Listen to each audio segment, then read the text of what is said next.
मार्गदर्शन करे माननीय मोदी श्री।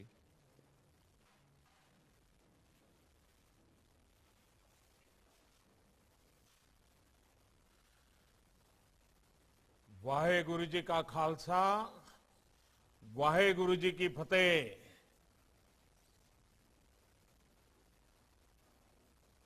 गुरु पर्व के इस पावन कार्यक्रम में हमारे साथ जुड़ रहे गुजरात के मुख्यमंत्री श्री भूपेंद्र भाई पटेल, गुजरात विधानसभा के स्पीकर बहन नीमा आचार्य जी,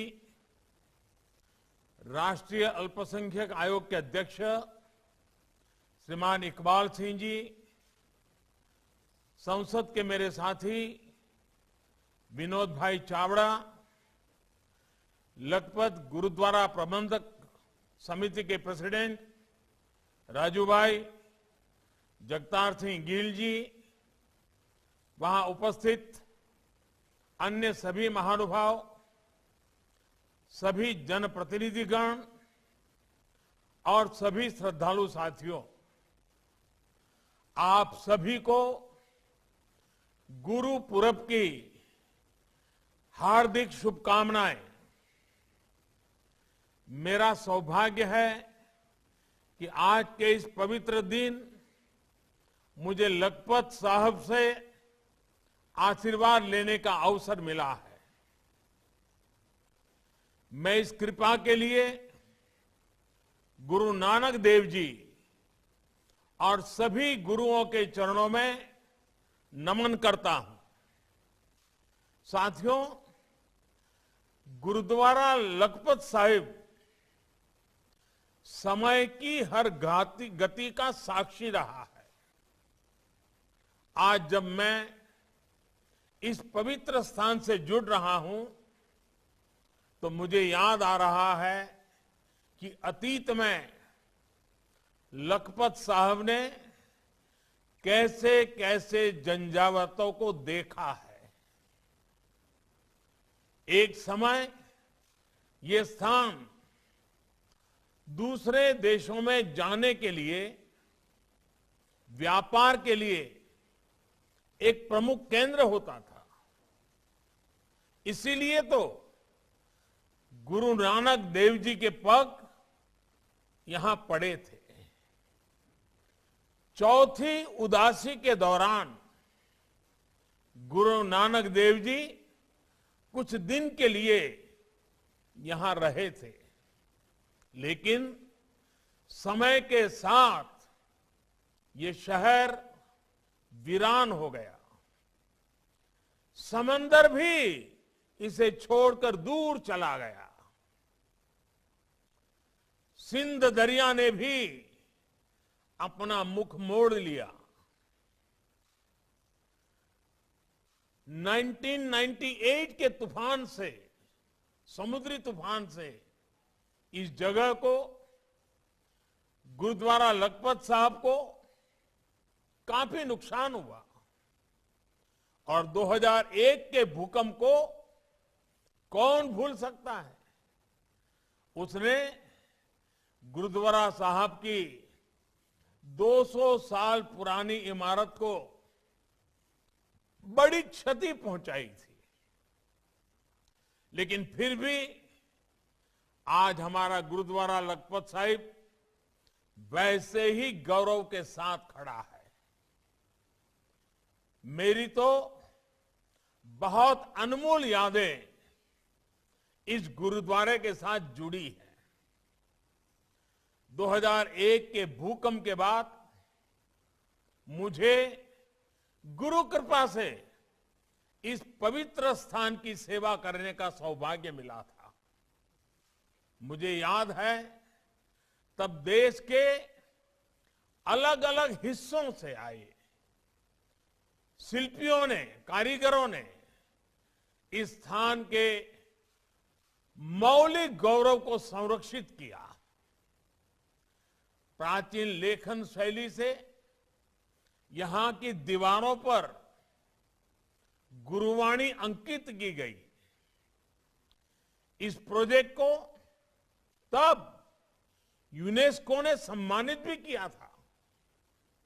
साथियों, गुजरात से यहां दिल्ली आने के बाद भी मुझे निरंतर अपनी गुरुओं की सेवा का अवसर मिलता रहा है। 2016-17 गुरु गोविंद सिंह जी के प्रकाश उत्सव के 350 साल का पुण्य वर्ष था। हमने देश विदेश में इसे पूरी श्रद्धा के साथ मनाया। 2019 में गुरु नानक देव जी के प्रकाश पर्व के 550 वर्ष पूरे होने पर भारत सरकार पूरे उत्साह से इसके आयोजन में जुटी। गुरु नानक देव जी का संदेश पूरी दुनिया तक नई ऊर्जा के साथ पहुंचे, इसके लिए हर स्तर पर प्रयास किए गए।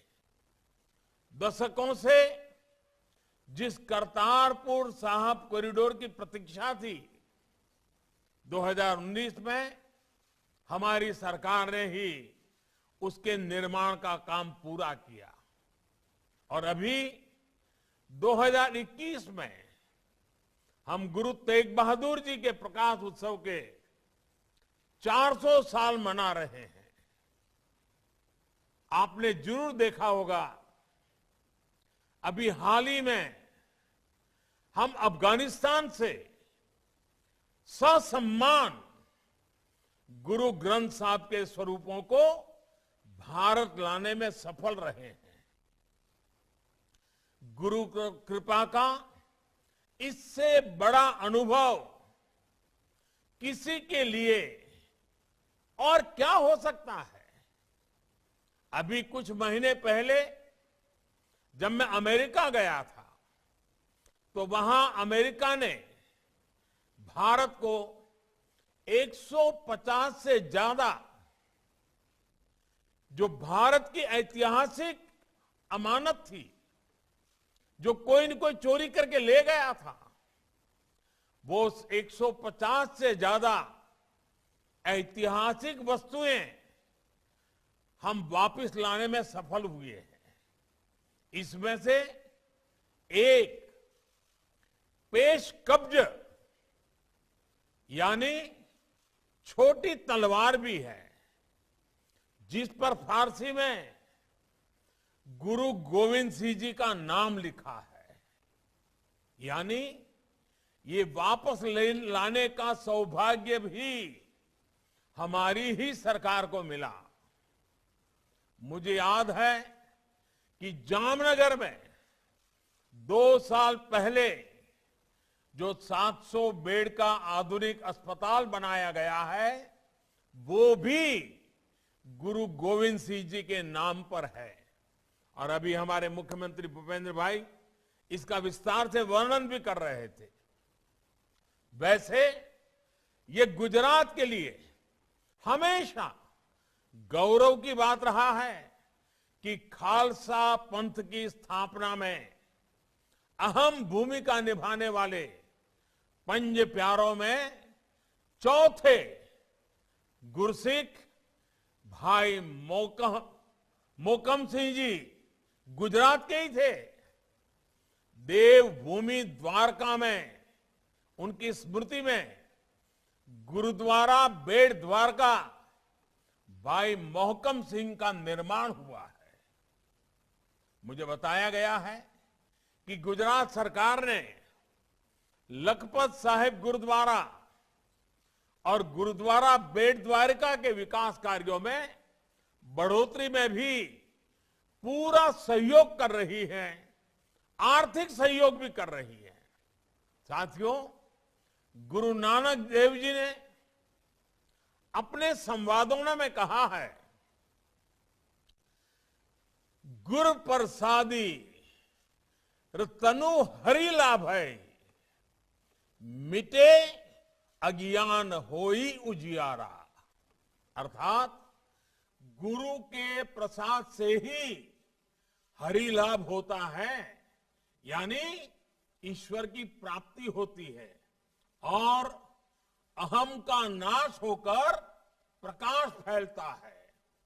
हमारे सिख गुरुओं ने भारतीय समाज को हमेशा इसी प्रकाश से भरने का काम किया है। आप कल्पना करिए, जब हमारे देश में गुरु नानक देव जी ने अवतार लिया था, तमाम विडंबनाओं और रूढ़ियों में जूझते समाज की उस समय स्थिति क्या थी? बाहरी हमले और अत्याचार उस समय भारत का मनोबल तोड़ रहे थे। जो भारत विश्व का भौतिक और आध्यात्मिक मार्गदर्शन करता था, वो स्वयं संकट में था। जब हम इन परिस्थितियों को देखते हैं तो हम सोचते हैं कि उस कालखंड में अगर गुरु नानक देव जी ने अपना प्रकाश न फैलाया होता तो क्या होता? गुरु नानक देव जी और उनके बाद हमारे अलग अलग गुरुओं ने भारत की चेतना को तो प्रज्वलित रखा ही, भारत को भी सुरक्षित रखने का मार्ग बनाया। आप देखिए, जब देश जात पात और मत मतांतर के नाम पर कमजोर पड़ रहा था, तब गुरु नानक देव जी ने कहा था, जानहू ज्योति न पूछू जाति, आगे जात न है। अर्थात सभी में भगवान के प्रकाश को देखें, उसे पहचाने, किसी की जाति न पूछिए, क्योंकि जाति से किसी की पहचान नहीं होती। न जीवन के बाद की यात्रा में किसी की कोई जाति होती है। इसी तरह गुरु अर्जन देव जी ने पूरे देश के संतों के सद्विचारों को पिरोया और पूरे देश को भी एकता के सूत्र में जोड़ दिया। गुरु हरकिशन जी ने आस्था को भारत की पहचान के साथ जोड़ा। दिल्ली के गुरुद्वारा बंगला साहब में उन्होंने दुखी लोगों का रोग निवारण कर मानवता का जो रास्ता दिखाया था, वो आज भी हर सिख और हर भारत के वासी के लिए प्रेरणा है।